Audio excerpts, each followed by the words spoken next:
আজকের আলোচনায় আমরা ইরান এবং ইসরায়েলের মধ্যে চলমান যুদ্ধের পেছনে বিশ্বের শক্তিশালী দেশগুলোর ভূমিকা নিয়ে বিস্তারিত আলোচনা করব। এই যুদ্ধের প্রেক্ষাপটে কিছু দেশ ইরানের পক্ষে দাঁড়িয়েছে, আবার কিছু দেশ তাদের বিরোধিতা করেছে। এই পরিস্থিতিতে কোন দেশ কি ভূমিকা রাখছে সেটা নিয়ে আজকের আলোচনা। তাহলে চলুন প্রথমে রাশিয়ার অবস্থান নিয়ে আলোচনা করা যাক, যারা এই সংকটের প্রধান খেলোয়াড়। রাশিয়া দীর্ঘদিন ধরে ইরানকে তাদের কৌশলগত মিত্র হিসেবে বিবেচনা করছে। দুই দেশের মধ্যে সামরিক সহযোগিতা এবং প্রযুক্তিগত শক্তিশালী বন্ধুত্ব রয়েছে, যা রাশিয়ার নিরাপত্তা ও সামরিক কৌশলগত লাভের জন্য গুরুত্বপূর্ণ। ইউক্রেনের সাথে যুদ্ধের পর রাশিয়া ইরান থেকে ড্রোন ও অন্যান্য সামরিক সরঞ্জাম পেয়েছে, যা তাদের যুদ্ধ কৌশলে বড় ধরনের সুবিধা এনে দিয়েছে। ইরান এর মাধ্যমে তাদের সামরিক সক্ষমতা বাড়ানোর সুযোগ পেয়েছে। যদিও রাশিয়া সরাসরি ইসরায়েলের বিরুদ্ধে অবস্থান নেয়নি, তবে তারা ইরানকে পরোক্ষভাবে সমর্থন করছে। রাশিয়া ইসরায়েলের সাথে সরাসরি সংঘাতে জড়াতে চায় না, কিন্তু ইরানকেও একা ছেড়ে দিতে চায় না, কারণ মধ্যপ্রাচ্যের শক্তির ভারসাম্য রক্ষা করা তাদের জন্য গুরুত্বপূর্ণ।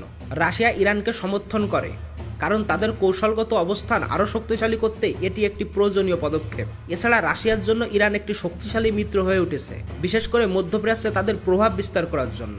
রাশিয়া মনে করে যে ইরান ও রাশিয়ার মধ্যে শক্তিশালী সম্পর্ক বজায় রাখা উচিত।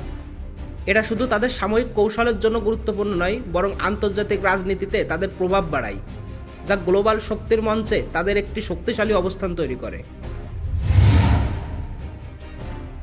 চীন দীর্ঘ সময় ধরে ইরানের সাথে একটি শক্তিশালী কৌশলগত সম্পর্ক বজায় রেখেছে, তবে এটি সরাসরি সামরিক সহযোগিতার পর্যায়ে পৌঁছায়নি। চীন এর মাধ্যমে ইরানের উপর প্রভাব বজায় রাখার চেষ্টা করেছে। চীন ইরানের পারমাণবিক শক্তি এবং আঞ্চলিক প্রভাবের সাথে একমত এবং তা সমর্থন দিচ্ছে, কারণ তারা বিশ্বাস করে ইরানকে সমর্থন দিলে মধ্যপ্রাচ্যে চীনের প্রভাব শক্তিশালী হবে এবং বৈশ্বিক শক্তির ভারসাম্য তাদের লাভ হবে। তবে চীন সরাসরি ইসরায়েলের বিরুদ্ধে সামরিক পদক্ষেপ নেয়নি, বরং তারা আন্তর্জাতিক আইন লঙ্ঘন হিসেবে ইসরায়েলের হামলার বিরুদ্ধে অবস্থান নিয়েছে, বিশেষ করে মানবাধিকার লঙ্ঘন এবং আন্তর্জাতিক শান্তির স্বার্থে। চীন ইরানের সাথে পারমাণবিক চুক্তির একটি আঞ্চলিক প্রভাবের প্রশ্নে গভীর সম্পর্ক তৈরি করেছে, যা তাদের নিজস্ব ভূরাজনৈতিক লক্ষ্য বাস্তবায়নে সহায়ক। চীন মনে করে যে ইরান পারমাণবিক শক্তির ক্ষেত্রে বিশ্বে তাদের আধিপত্য বজায় রাখতে পারবে। এছাড়া চীন মনে করে যে মধ্যপ্রাচ্যে চীনের অবস্থান শক্তিশালী করতে ইরান একটি গুরুত্বপূর্ণ দেশ। উত্তর কোরিয়া ইরানের অন্যতম কৌশলগত মিত্র হিসেবে তাদের সমর্থন ঘোষণা করেছে। কিম জং উন ইসরায়েলের আক্রমণকে কঠোরভাবে নিন্দা করেছে এবং যুক্তরাষ্ট্রকে এই সংঘাতের জন্য দায়ী করেছে, যা উত্তর কোরিয়ার আঞ্চলিক নিরাপত্তা থেকে যুক্তরাষ্ট্রের ভূমিকাকে প্রশ্নবিদ্ধ করে। উত্তর কোরিয়া মনে করে যে ইসরায়েলের আক্রমণ আন্তর্জাতিক শান্তির জন্য একটি বড় হুমকি, তাই তারা ইরানকে সমর্থন জানাচ্ছে, কারণ কৌশলগত লক্ষ্যে ইরানের সমর্থন তারা গুরুত্বপূর্ণ হিসেবে দেখছে। এছাড়া উত্তর কোরিয়া মনে করে যে আন্তর্জাতিক সমাজকে ইসরায়েলের বিরুদ্ধে পদক্ষেপ নিতে হবে এবং যুদ্ধের আগুন আরও না বাড়ার আগেই কার্যকর পদক্ষেপ গ্রহণ করতে হবে। উত্তর কোরিয়ার মূল উদ্দেশ্য হল তাদের আঞ্চলিক নিরাপত্তা এবং আন্তর্জাতিক সমাজে নিজেদের শক্তির অবস্থান বজায় রাখা। এই জন্যই তারা ইরানকে সমর্থন করেছে, যা তাদের অবস্থানকে শক্তিশালী করবে।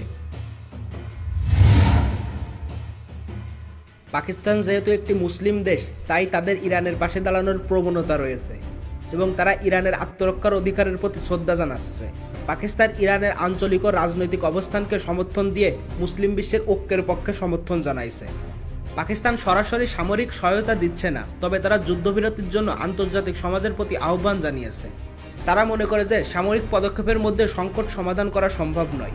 পাকিস্তান সরকার মুসলিম দেশগুলোকে এক হয়ে ইসরায়েলের বিরুদ্ধে প্রতিবাদ জানাতে উৎসাহিত করেছে এবং তারা বিশ্বাস করে যে এই পরিস্থিতি শুধুমাত্র শান্তিপূর্ণ আলোচনার মাধ্যমেই সমাধান করা সম্ভব।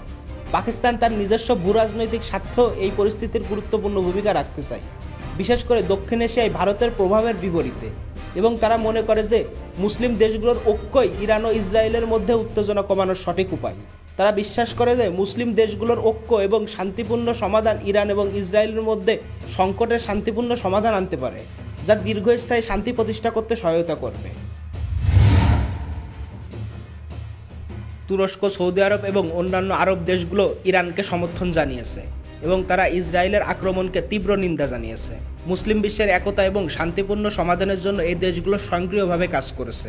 এই দেশগুলো সরাসরি সামরিক সহযোগিতা দেয়নি, তবে তারা রাজনৈতিক ও কূটনৈতিক পর্যায়ে ইরানের পক্ষ নিয়ে শান্তিপূর্ণ সমাধানের পক্ষে অবস্থান নিয়েছে। তারা মনে করে এটির একটি রাজনৈতিক সমাধান প্রয়োজন। তারা মধ্যপ্রাচ্যে শান্তি প্রতিষ্ঠা এবং যুদ্ধের পরিণতি আশঙ্কা কমানোর জন্য আন্তর্জাতিক সম্প্রদায়ের সঙ্গে একযোগে কাজ করার প্রতিশ্রুতি দিয়েছে।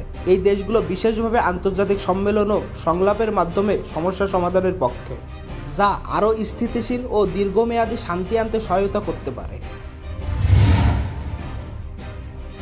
এই যুদ্ধের পটভূমিতে ইরান কিছু আন্তর্জাতিক সমর্থন পেয়েছে, তবে সরাসরি সামরিক সহযোগিতা সীমিত। কিছু দেশ তাদের পাশে দাঁড়িয়েছে, কিন্তু বেশিরভাগ দেশ সরাসরি সামরিক সহযোগিতা দিচ্ছে। বিশ্বের শক্তিশালী দেশগুলো যেমন রাশিয়া, চীন, উত্তর কোরিয়া পরোক্ষভাবে ইরানকে সমর্থন জানাচ্ছে, তবে তারা সরাসরি সংঘাতে জড়াতে চাচ্ছে না।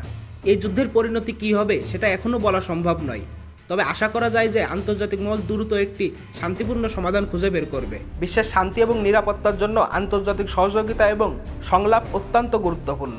যদি বিশ্বের দেশগুলো একসঙ্গে কাজ করে তাহলে এই যুদ্ধের প্রভাব অনেক কমানো সম্ভব।